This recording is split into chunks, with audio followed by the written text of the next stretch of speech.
अपने नौनिहालों की लंगोटियां चली गई। अरे आपके लिए कोई बात नहीं बनाए साहब, मेरे घर की दो मोटियां ही चली गई, मेरे घर की दो मोटियां ही चली गई। हम अपनी जान के दुश्मन को अपनी जान कहते हैं, हम अपनी जान के दुश्मन को अपनी जान कहते हैं।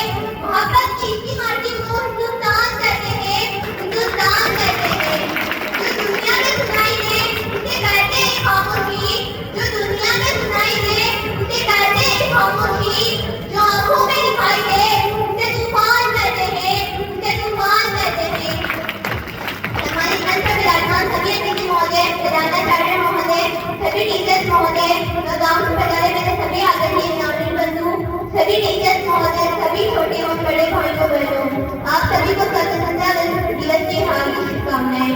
शपथ भरी संसारी कक्षा 8 आप सभी के सामने अपने आज राष्ट्र निर्माण के देश के उपलक्ष्य में आप सभी के सामने अपने कुछ विचार साझा करना चाहूंगी।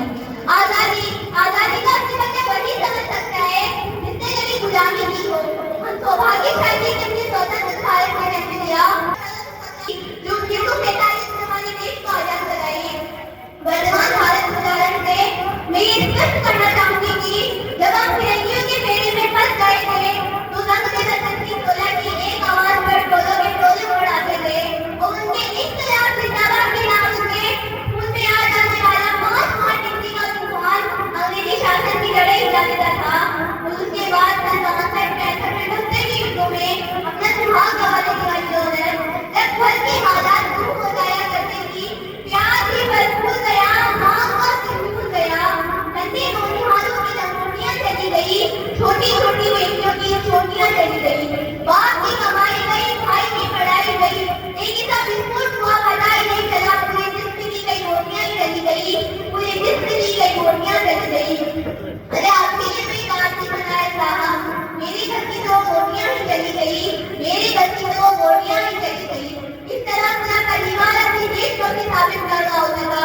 जब देश बलिदान ना होता था, जब देश लड़ जाने को करता था, जब देश मर जाने को मिट जाने को फांसी चढ़ जाने को करता था, किंतु आज ये लड़ जाने को नहीं करता, आज देश मर जाने को मिट जाने को फांसी चढ़ जाने को नहीं करता, किंतु मेरे कर्तव्य के व्यक्ति अपना काम पूरी मेहनत पूरी लगन पूरी मेहनत ईमानदारी से करे, वही सबसे बड़ा देशभक्त है।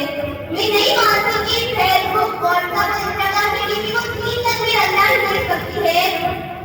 यदि आप सभी के वर्ष में 2 बार तिरंगा हाथ में लेना ही देशभक्ति है तो मैं पूछना चाहूंगी कि फुटपाथ पर रहने वाला बच्चा ट्रैफिक की छांव में नदी छांव में अगर तिरंगा बेचता होता है तो क्या आप उसको उसकी देशभक्ति कहेंगे?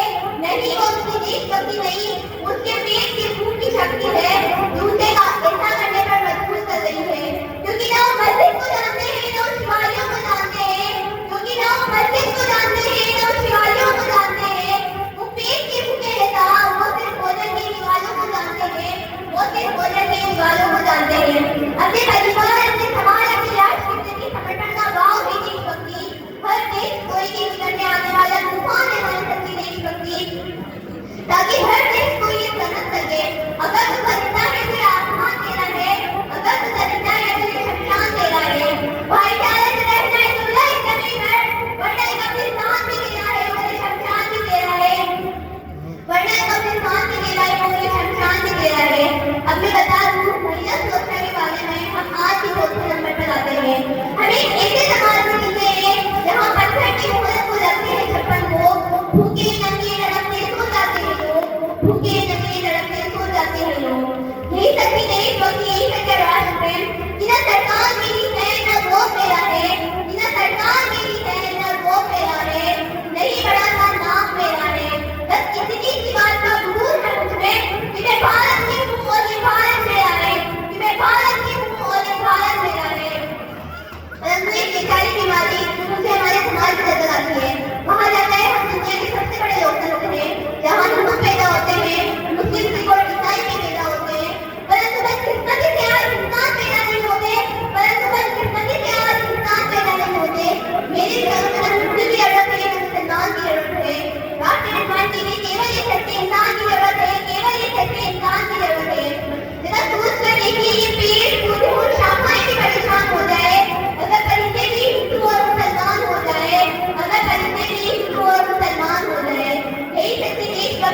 मिस्टर राष्ट्रपति, अब मेरे चारों में राष्ट्रपति मानव तो होगा जब देश की नारी की पूजा नहीं, नारी की इज्जत की जाएगी।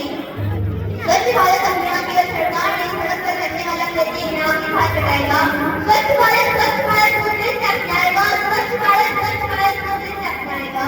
हमारे देश का राष्ट्रपति तब संभव होगा जब एक गरीब बच्चा मध्याह्न भोजन के लिए नहीं, ज्ञानार्जन के लिए सरकारी स्कूल की चौखट पर जाएगा। ज्ञानार्जन के लिए सरकारी स्कूल की चौखट पर जाएगा।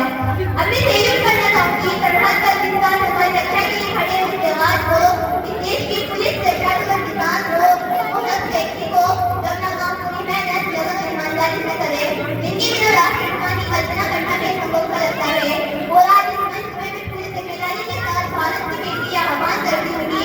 हमारे देश का राष्ट्र निर्माण तब संभव होगा जब हम सब में और सब मिलकर एक प्रयास करेंगे, क्योंकि हमारी जिम्मेदारी हमारे देश को आगे बढ़ाने की, हमारे देश की जिम्मेदारी नहीं हमें आगे बढ़ाने की, हमारी जिम्मेदारी अपने देश को आगे ले जाने की, अपने राष्ट्र को आगे ले जाने की, अपने बदन को ले जाने की। और अंत में मैं यही कहना चाहूंगी कि मेरा हिंदुस्तान महान था, महान है और महान रहेगा। कि मेरा हिंदुस्तान महान था, महान है और महान रहेगा। होगा हो क्या सबके दिलों में बुलंद, तो एक दिन पाकिस्तान भी जय रहेगा, एक दिन पाकिस्तान भी जय रहेगा। अरे पाकिस्तान हिंदू सारा जहां जय रहेगा, क्योंकि सारे जहां सच्चा हिंदू हमारा, हम जिसले हैं कि ये हिंदुस्तान हमारा। जय हिंद, जय भारत।